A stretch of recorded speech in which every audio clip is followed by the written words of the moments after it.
No contexto, pessoal, de uma analogia, né, de um comparativo entre a transferência de calor e momento, não podemos deixar de falar da turbulência, né?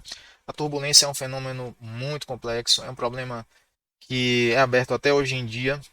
A turbulência nos impede de resolver as equações de Navier-Stokes, mesmo numericamente, com o poder computacional atualmente disponível, né, que não é pequeno. Tá? Mesmo os supercomputadores, né, o maior supercomputador do planeta, tá, não consegue resolver Navier-Stokes com a resolução temporal e espacial suficiente para predizer, capturar a turbulência em todas as suas escalas, né? Vamos dizer assim, desde o maior turbilhão até o menor turbilhão. Né? Simplesmente porque o menor turbilhão ele é tão microscópico, ele vai quase é de escala nanométrica, vamos dizer assim. Né? E a capacidade computacional, né, o poder computacional necessário para discretizar as equações de Navier-Stokes e resolver com esse nível de detalhamento de malha é impossível mesmo hoje em dia, é inviável mesmo hoje em dia, né? Essa resolução direta. O que nós fazemos é usar equações, né, que tentam capturar o efeito da turbulência, mas são equações auxiliares que são resolvidas junto com o Navier-Stokes. É o que a gente chama de modelos de turbulência, tá certo? Mas esses modelos não são assunto para essa disciplina, isso é uma coisa para futuro. Eu falo lá em modelagem para vocês, que também é uma área muito ampla, né? Mas para vocês saberem que existe, né? Tem uma noção do equacionamento e da física envolvida. Aqui a minha pretensão é que é, nós desenvolvamos uma visão geral e que vocês criem uma intuição sobre o fenômeno da turbulência. Né? Então veja só, quando a gente tem se a gente tiver um escoamento laminar, digamos um escoamento laminar em um tubo, fluido escoando aqui, né? É possível a gente simplificar na via Stokes e calcular esse perfil de velocidades aqui, né? A solução lá de Hagen-Poiseuille. E a gente laminar, a gente calcula esse perfil com facilidade até. Obtemos uma parábola. É possível que vocês tenham feito essa dedução, tá? Do perfil de velocidades. Então, veja, nesse caso aqui, né, do perfil de velocidades em regime laminar, as linhas de corrente, pessoal, estão assim muito bem comportadas. É uma laminazinha de fluido escoando, né, uma sobre as outras. Né? Você pode imaginar aqui como sendo a projeção de um tubo, né, a projeção vertical de um tubo, ou até mesmo duas placas, né, também da parabólico, o perfil de velocidades. Mas as lâminas bem comportadinhas, tá? Não, elas não se misturam, é uma escorregando sobre as outras, né? Uma coisa bem tranquila, né? Aquela calmaria que chega até a ser sem graça, vamos dizer assim. Né? No escoamento turbulento, a coisa é totalmente diferente. Né? No escoamento turbulento, as linhas de corrente são realmente avançadas, né? As camadas de fluido adjacentes se misturam. Tá? É um padrão muito diferente do que eu desenhei aqui em cima, certo? E aí o que é que acontece? Se a gente pegar um instrumento de medição aqui, né, pode ser um tubo de pitot, um pitozinho, pega um pitot, bota aqui, ó. Ou a gente pode medir essa velocidade com outras técnicas, né? De medição de velocidade do fluido, um laser Doppler, mas um pitot resolve. Se a gente pegar o pitot e botar aqui, ó, e medir a velocidade dessa linha de corrente ao longo do tempo, o que a gente obtém, eu vou botar aqui na velocidade do Vx. E aqui tempo, ó. O que a gente vai obter são pontos assim, ó. Tem a variação do erro experimental, mas é praticamente uma reta horizontal mesmo. Né? Esses pontos aqui são erros experimentais, erros de medida. A velocidade não muda ao longo do tempo, é praticamente constante. Né? Se o regime for laminar, constante. Agora, se a gente pegar o mesmo pitot, pessoal, e colocar aqui, ó, por plotar essa velocidade ao longo do tempo, o padrão é outro, é totalmente diferente. Né? O que a gente obtém é algo assim, ó, comportamento errático, né?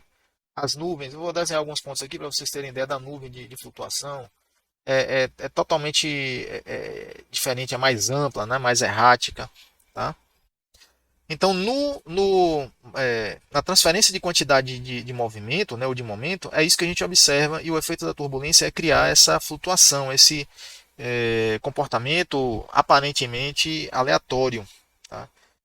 Randômico. Né? Mas é só aparentemente, tá, pessoal? Inclusive, pode ser tratado como uma variável aleatória, né? Essa oscilação aqui. Existe um tratamento estatístico da turbulência assumindo que ela é aleatória. Mas hoje em dia a gente sabe que esse comportamento ele é determinístico, na verdade. Né? Se a gente resolver na via Stokes, se fosse possível resolver na via Stokes com toda a resolução temporal e espacial necessária, é possível calcular esse padrão oscilatório aqui usando na via Stokes. E talvez no futuro seja possível fazer isso, né? em escoamentos reais, escoamentos de grande de dimensão real, né? De importância industrial. Isso aqui já foi feito, já foi simulado para escoamentos microscópicos, né? Um cubinho hipotético.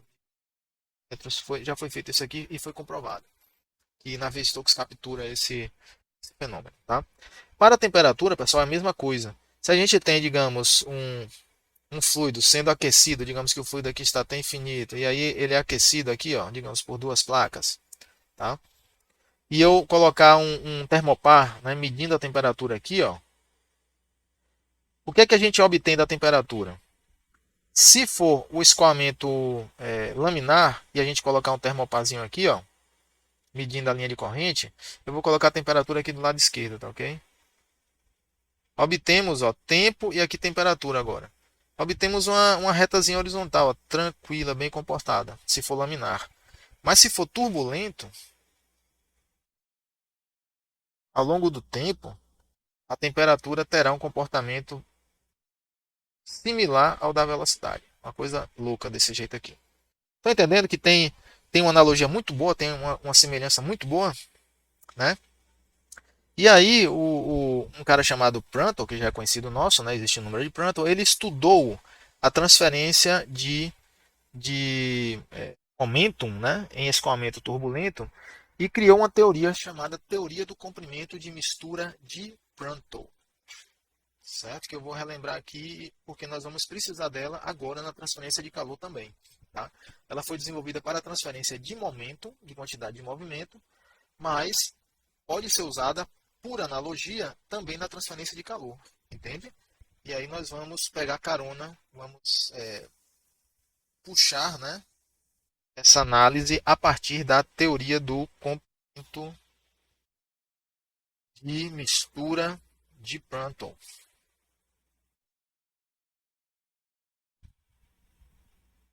Tranquilo? Comprimento de mistura de Prandtl. E a ideia do Prandtl foi a seguinte: eu vou representar aqui. Vocês vão ver que é uma sacada genial e ao mesmo tempo é simples, né? Como, né, muitas grandes descobertas científicas, depois que está posta na mesa, né, depois que se descobriu, a gente acha simples, né? Não é verdade? Mas olha só, vamos pegar aqui duas linhas de corrente. Vou desenhar aqui para vocês duas linhas de corrente. Aqui nós temos o perfil de velocidades, tranquilo? Perfil de velocidade aqui, ó. Então reparem, tá? Perfil de velocidade ou temperatura, viu? A análise aqui pode ser a mesma para a temperatura, velocidade e temperatura é a mesma. No nosso caso aqui, a variável, né, de estado importante é a temperatura, tá? Eu vou dizer que essa distância de uma lâmina para outra aqui, ó, é uma distância L. L aqui, L para cima e L para baixo. Portanto, né, nós temos aqui no total 2L entre essa lâmina e a lâmina de cima. Tranquilo? E os pacotinhos de fluido, ó, eles vêm se movendo aqui, ó, em cada linha de corrente, vem se movendo aqui. Tá? Então veja só, a velocidade, considerando a velocidade, o que, é que acontece com Vx de y aqui? Ó? Vamos analisar a velocidade primeiro. Tá? A velocidade dessa linha de corrente é intermediária entre essa e a de baixo, concordam? Porque na parede a velocidade não é zero, pelo princípio da aderência. Não é verdade? Se o escoamento é laminar, Esse pacotinho de fluido aqui, ó, ele continua em linha reta, ele não vai sair da linha de corrente dele, ele vai em linha reta, sem nenhum problema, tranquilo. Assim como esse aqui vai em linha reta, né? Ele segue com a velocidade dele, inalterada, tranquilo? Mas se o escoamento for turbulento, as linhas de corrente se misturam, né? E aí, o que é que acontece, pessoal? Se esse pacotinho de fluido aqui, ó, devido à mistura, ele pular para a linha de corrente de baixo, ele pulou para cá para baixo. O que é que acontece? Ele não tinha uma velocidade maior, porque ele está na linha de corrente de cima, não é verdade? Ele não está na linha de corrente. Então, esse pacotinho de fluido está com a velocidade maior. Quando ele é jogado para a linha de corrente de baixo, o que é que acontece com a velocidade local aqui? A velocidade local vai ser aumentada, porque recebeu um pacotinho de fluido com a velocidade maior. É como se ele estivesse entrando aqui no trenzinho de pacote de fluido, ó, e aí ele entrou com a velocidade maior para frente. Então ele vai causar um aumento da velocidade aqui no meio, certo? A mesma análise vale para esse pacotinho de fluido aqui embaixo. Ó. Se ele subir, como ele está com a velocidade menor devido a estar mais próximo da parede, ele vai retardar a linha de corrente do meio. Estão entendendo aí? E aí é por isso que o gráfico da velocidade ele começa a oscilar, a ter essas flutuações, porque ao longo do tempo nós vamos ter pacotinhos de fluido o tempo todo, passando para baixo, passando para cima, depois daqui vai lá para cima, e aí vai. Essa alternância devido à mistura causa essa flutuação aqui da velocidade. Ok? Temperatura, a mesma coisa, pessoal. Por quê? Vamos dizer que a placa aqui, que o fluido esteja quente e a placa fria, só para a gente associar os comprimentos vetor velocidade como sendo o mesmo comprimento da temperatura. Né? Veja só, se essa linha de corrente central aqui está com uma certa temperatura e a temperatura aqui é maior e aqui é menor, o que, é que acontece? Quando o pacotinho de fluido pula para cá para baixo, ó, o que é que vai acontecer com a temperatura na linha de corrente do meio? Vai variar, na verdade, porque recebeu um pacotinho de fluido numa temperatura maior. Se o pacotinho de fluido, né, o elemento de fluido, pulou para cá, ele está na temperatura menor, ele vai diminuir a temperatura da linha de corrente do meio. Entendem?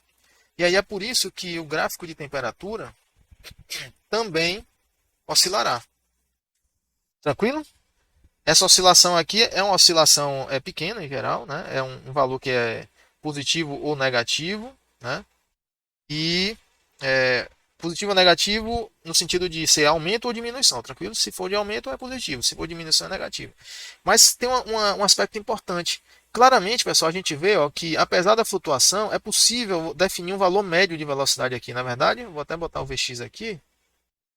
É possível dizer que existe uma flutuação em torno de um valor médio da velocidade, não é? Uma oscilação em torno do valor médio. A mesma coisa aqui a temperatura. Ó. Existe uma oscilação em torno de uma temperatura média. Tá? Tranquilo? Então essa observação de Prandtl foi sensacional, né? Porque permitiu escrever. Deixa eu botar aqui.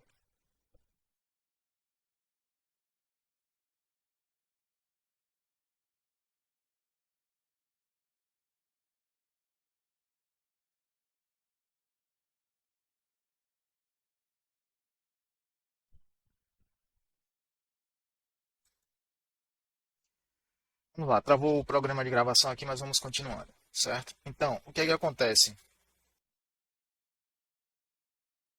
Certo, então eu ia falando que esta observação né, de Prandtl permitiu, pessoal, dividir aqui um comportamento bem complexo em um resultado simples, que é a média da temperatura,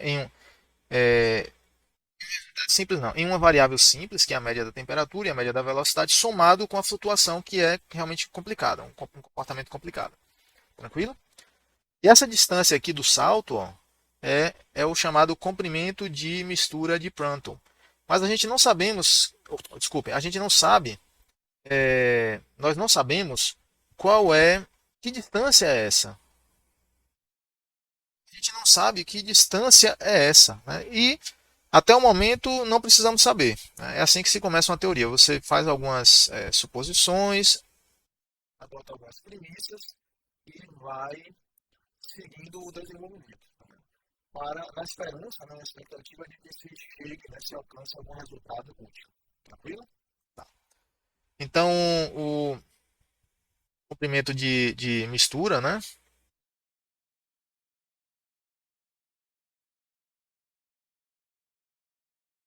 De mistura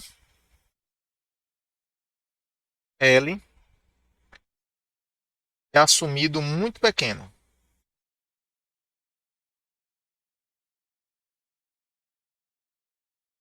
Muito pequeno, microscópico mesmo, tá? De modo que podemos escrever que T calculada em a temperatura calculada em Y mais ou menos L menos a temperatura calculada em Y é igual a mais ou menos L dt dy calculado em essa derivada calculada em y. Tranquilo?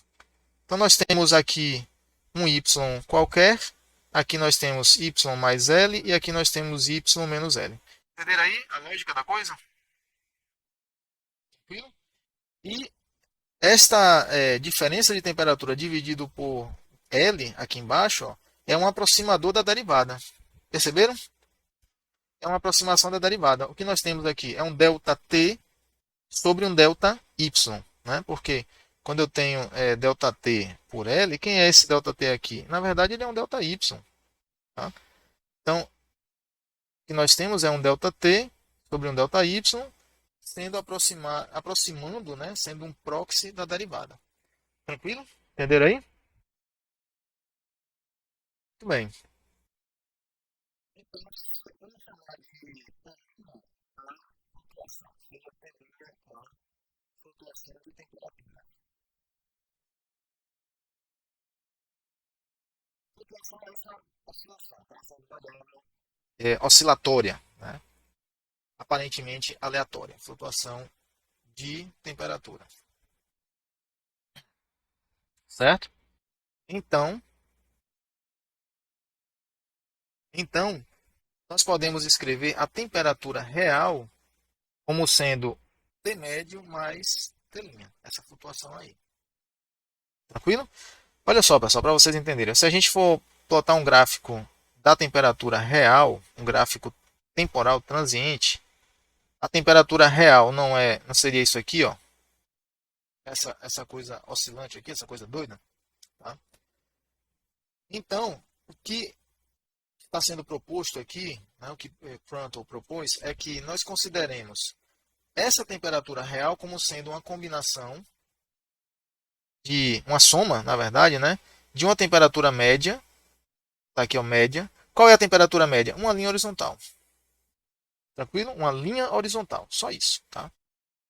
Mas ela está sendo somada com uma flutuação. Aqui é o zero, ó, zero. Ela está sendo somada com uma flutuação que é assim, ó, olha a flutuação aqui, ó. A flutuação é uma oscilação pequena em torno de zero, certo? Mais 0,1, menos 0,005, mais 0,2, menos 0,2, menos 0,3, enfim, algo oscilando aqui em torno de zero, né? Positivo e negativo, tá? Portanto, a temperatura real é a soma, é a sobreposição dessa oscilação com essa linha horizontal. E aí é o que está escrito aqui na equação 2. Entenderam? Com esta definição, nós podemos fazer o seguinte, né? Como a transferência de calor por convecção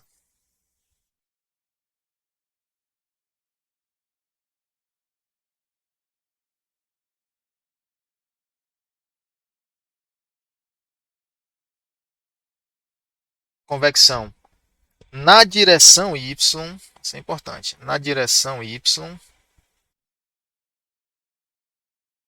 é devida à flutuação, pessoal,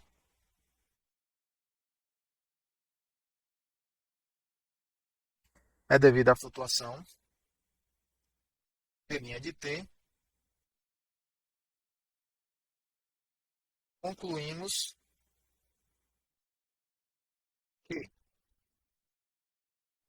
que, o t' será igual a mais ou menos L dt médio dy, certo? Nosso resultado 3. Então, o fluxo térmico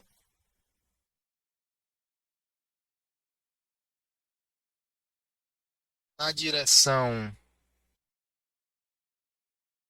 térmico na direção y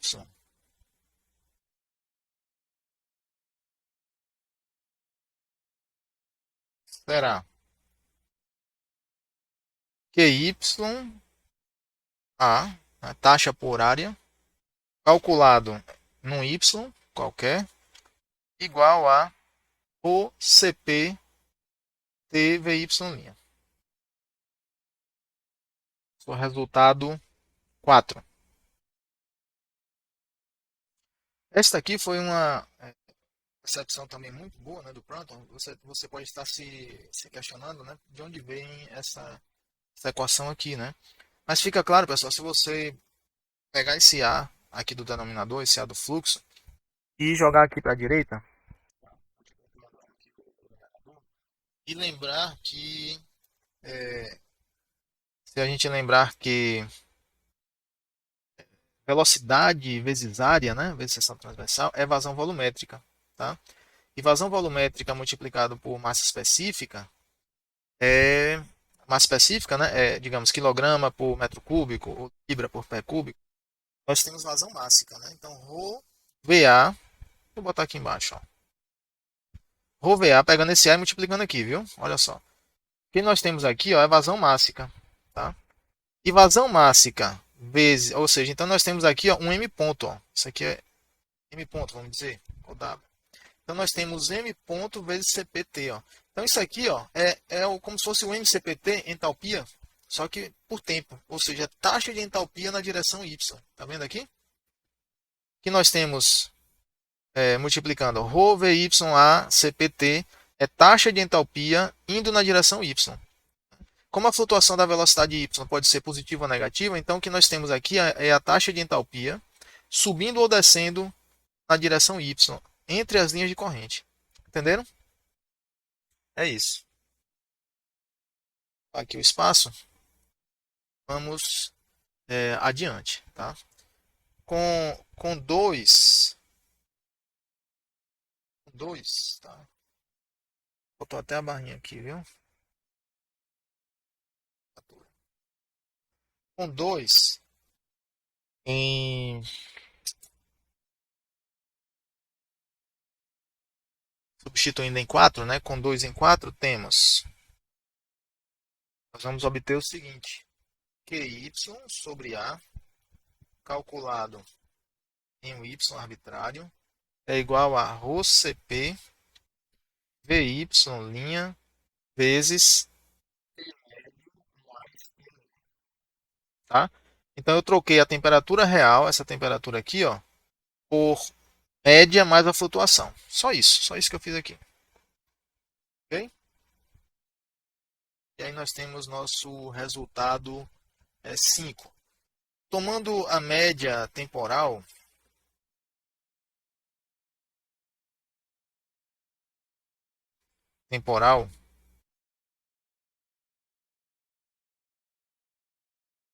vem que, tomando a média temporal, pessoal, nós temos o seguinte. Eu vou fazer a média temporal da seguinte maneira, usando o símbolo de barra, né, que a gente está acostumado em estatística, né? Então, se, digamos, eu tenho A mais B, uma variável A mais B, a média,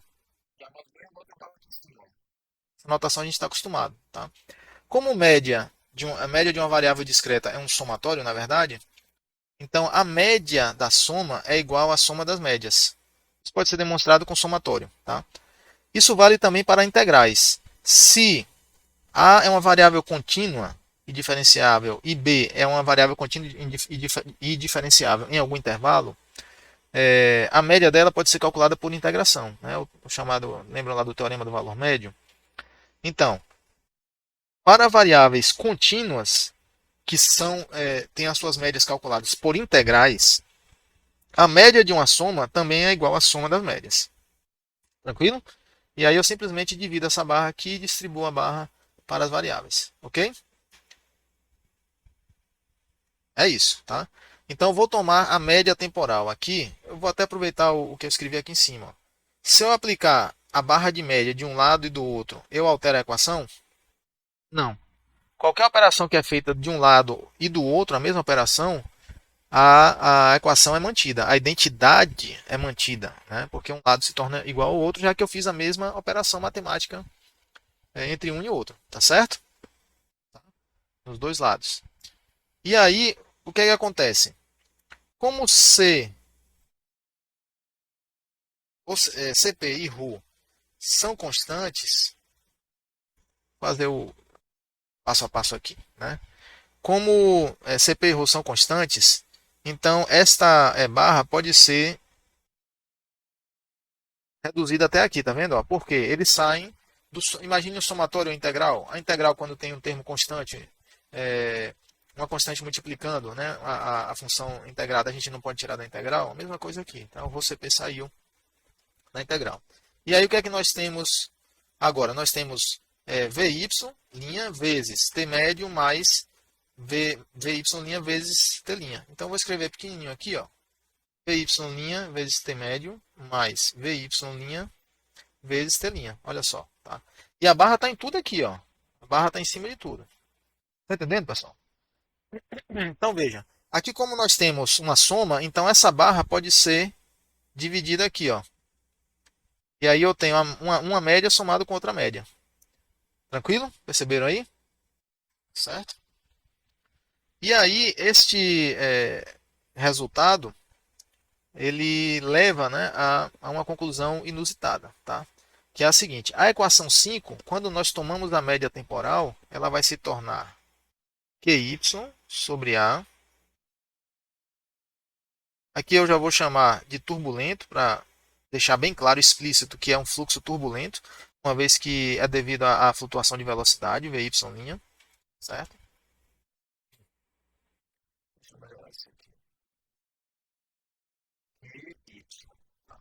aqui. QY sobre A será igual a ρCp VY' TY'. Isso aqui. Aí você vai se perguntar, e para onde foi esse termo aqui? Esse termo aqui, pessoal, é zero. Certo? Por que ele é zero? Vamos olhar aqui, ó. Nosso gráfico de uma flutuação. Tempo e aqui a temperatura, por exemplo. A flutuação da temperatura vai ser uma oscilação aqui, ó, concordam? Aqui, em torno de zero, o zero está aqui, ó. Né?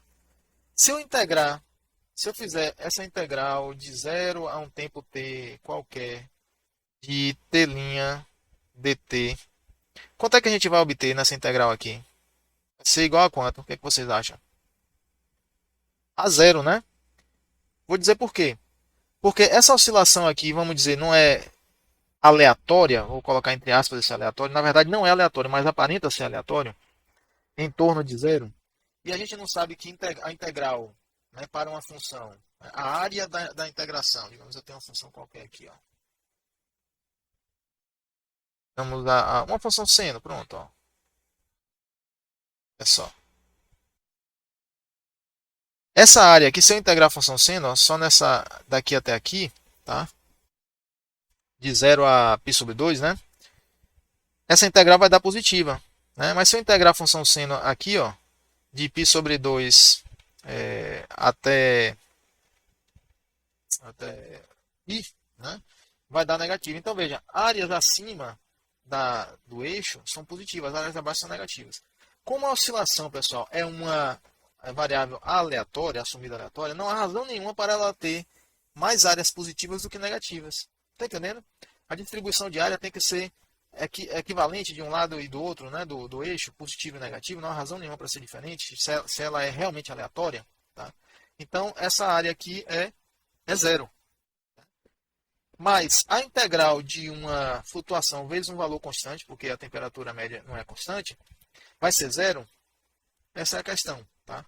Vai ser zero. Por que vai ser zero? Porque A temperatura, simplesmente multiplicando aqui, é uma constante multiplicando a flutuação. Então, o que é que nós vamos ter? Vamos ter uma oscilação grande em torno do zero, tá? Mas é uma oscilação grande que vai ter uma distribuição similar para cima e para baixo. E assim, essa área é nula, né? A soma de todas as áreas, positivas e negativas, vai ser nula. Portanto, a média, pessoal, de PY',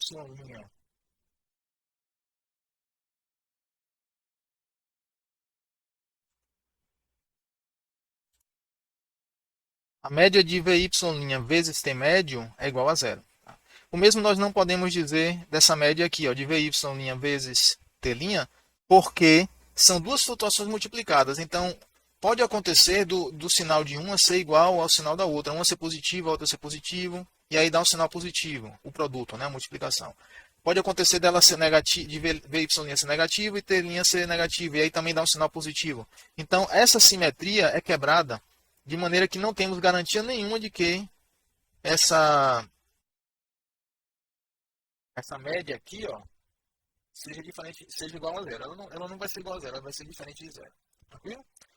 E aí o resultado é esta equação 6. Essa equação 6 que nós temos aqui. Entenderam? É um raciocínio um pouco intrincado no início, mas tem uma física muito forte, tá? Que suporta essa análise, né? Essa dedução. Em termos do comprimento de mistura,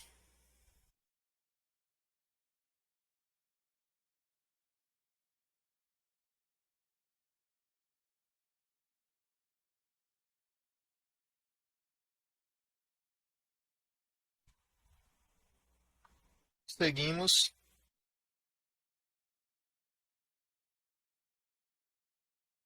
nós conseguimos que QY sobre A turbulento, fluxo turbulento, é igual a ρCp PY' vezes L dt médio dt. Ok? Na média. Tá? Nosso resultado 7.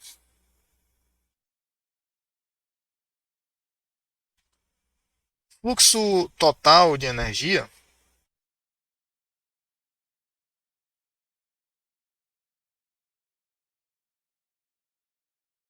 Fluxo total de energia, combinando, né, a convecção e a difusão e a condução, né, difusão térmica, vou colocar por convecção e difusão térmica, será QY sobre A é igual a menos ρ Cp alfa dt médio dy menos ρCp VY'L módulo médio. Essa média tem que ser calculada fora do módulo, viu? Olha, ó, envolvendo o módulo. Vou explicar por que já já. dt médio dy. Ok? Veja só. Esta é a contribuição convectiva. Convecção. É a parcela convectiva do fluxo de calor. Ela é devido à turbulência. Tá? O VY' só existe por causa da turbulência. Então, se não tiver turbulência, se o escoamento for laminar, as linhas de corrente não são paralelas direitinho, não tem mistura. Ou seja, não há flutuação na direção Y. VY' é zero, né, se for laminar. Então, se for escoamento laminar, esse termo aqui desaparece. Ó. Zero total. Tá ok? Aqui nós temos que tomar um módulo, porque como o VY' é uma flutuação, ela oscila positivo e negativo, né, em torno de zero, e o comprimento de mistura é um valor, valor, não, é uma constante, não sabemos quanto é, mas é um valor pequeno, né? Uma distância pequena, mas é um valor constante. Tá? Dentro daquele padrão de escoamento, dentro daquele regime, ele é um valor fixo. Né? E aí, esse produto aqui, ó, a média, se eu tomar a média temporal dele, ele vai dar zero. Por isso que eu estou aqui colocando um módulo. Né? Porque sem o módulo não tem sentido físico. Né? Ou seja, a turbulência não teria contribuição nenhuma para a transferência de calor. E ela tem uma contribuição importante para a transferência de calor. Então nós temos que colocar esse módulo aqui por uma razão, um raciocínio, né? Uma razão física, um raciocínio físico.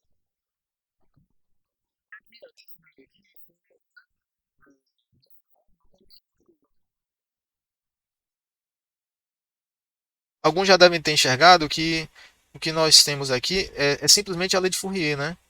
Porque o alfa não é K sobre ρ CP, né? Alfa é K sobre ρ CP. E aí multiplicando por ρ CP, ó, o que nós temos aqui é menos K. Isso aqui é o K. Simplesmente K. Ó. Isso aqui tudo é condutividade térmica. Entenderam? Tranquilo? Então, a soma das duas contribuições vai ser ρ CP vezes alfa mais VY' vezes L na média vezes DT médio DY. Resultado 8. Ok? Então, note que, como alfa é a difusividade térmica, esse resultado aqui, ó, obrigatoriamente, ele terá que ter as mesmas unidades do alfa, tá vendo? Então, se o alfa é difusividade térmica, esse fator aqui, ó, média do módulo de VY' vezes o comprimento de mistura, ele se comporta também como uma difusividade térmica. Só que é uma difusividade térmica devido à turbulência. É por isso que é chamado de... Né, aqui nós temos uma difusividade térmica devido à turbulência. E, né, por ter essa característica, né, pela causa dela ser a turbulência, nós chamamos de difusividade térmica turbilionar. Certo? Ou turbulenta, se quiser chamar também, difusividade térmica turbulenta. Tá? Faz. O importante é que você saiba que esta quantidade física aqui é equivalente à difusividade térmica, só que para o lado da turbulência, devido à turbulência. Tranquilo? Então nós podemos chamar de εH igual a VY' vezes L no módulo e a média aqui. É a difusividade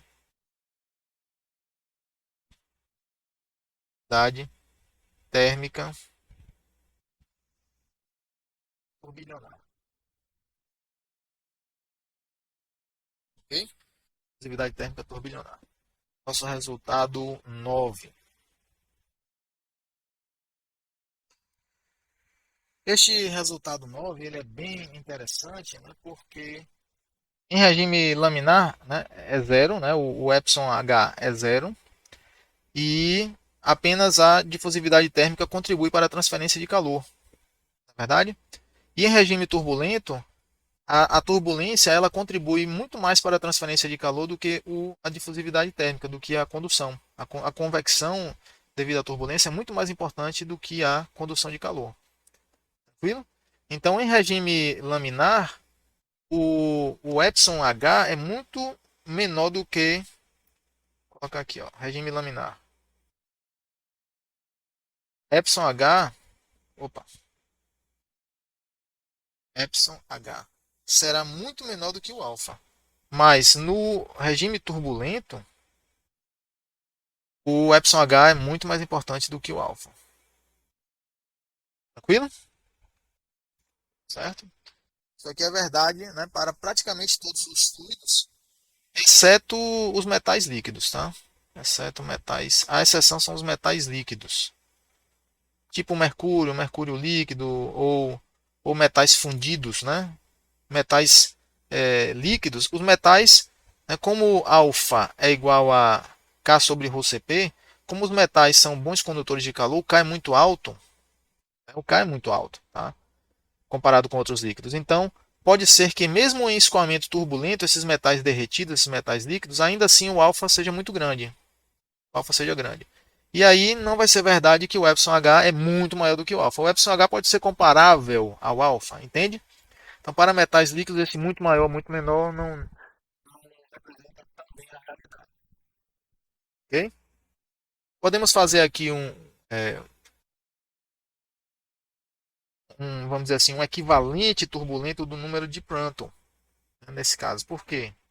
Olha só. O que é o número de Prandtl?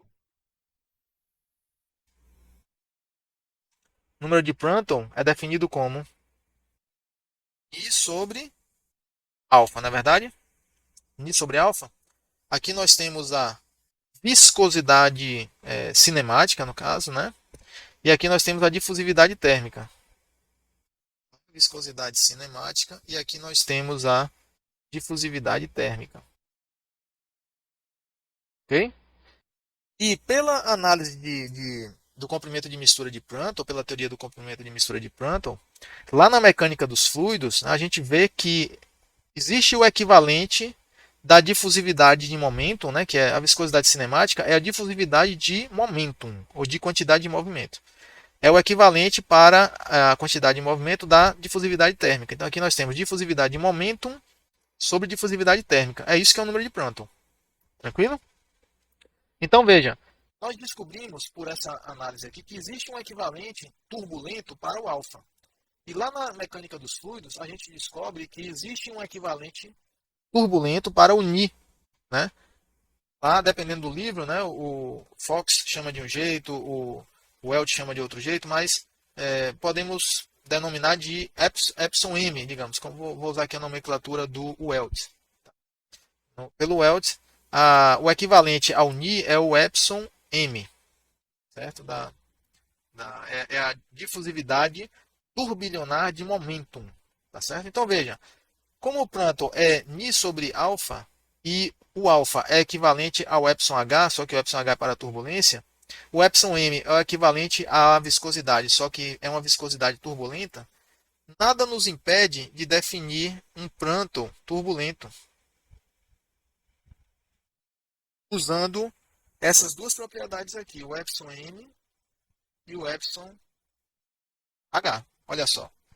Tá? Como o epsilon m é o substituto do Ni na turbulência e o epsilon h é o substituto do alfa na turbulência, o que nós temos aqui é um número de Prandtl turbulento. Entendem? Só que tem uma coisa interessante, né? Porque lá na mecânica dos fluidos, a gente deduz esse epsilon m como sendo L ao quadrado vezes dvx dy no módulo. E o epsilon h a gente viu agora, que deduziu agora, né, que é igual a L vezes Vy', certo? E vezes, é isso mesmo. E o Vy', a gente sabe que, vou reescrever aqui, L ao quadrado vezes dvx dy.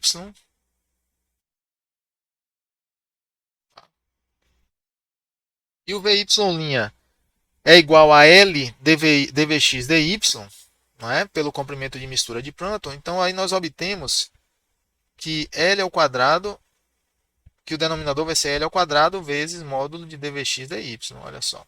E aí, ó, cancela. Chegamos à conclusão de que o Prandtl turbulento é 1. Olha só. Essa é uma conclusão bem interessante porque se o Prandtl turbulento é 1, tá? Aqui é no módulo, né? É no módulo não, é a média, tá? Se o Prandtl turbulento, pessoal, é 1, né? O que é que acontece?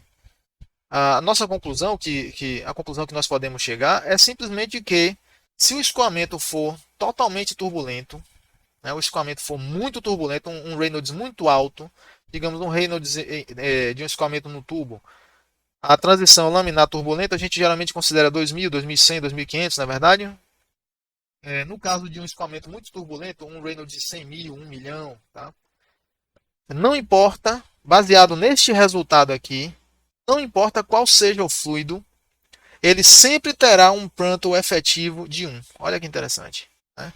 Então, mesmo que o fluido seja muito viscoso, um óleo, uma graxa, né, muito viscoso, ou seja, esse Ni aqui é alto, o Prandtl real do fluido pode ser um Prandtl bem alto. Tá? Mas se ele tiver no escoamento turbulento, muito turbulento, o Prandtl efetivo dele será esse Prandtl turbulento aqui, que é unitário. Entenderam? É bem interessante esse resultado, né? Quer dizer, a dinâmica do fluido vai provocar uma transferência de calor equivalente a um fluido que tem um Prandtl unitário. Tranquilo? É bem interessante.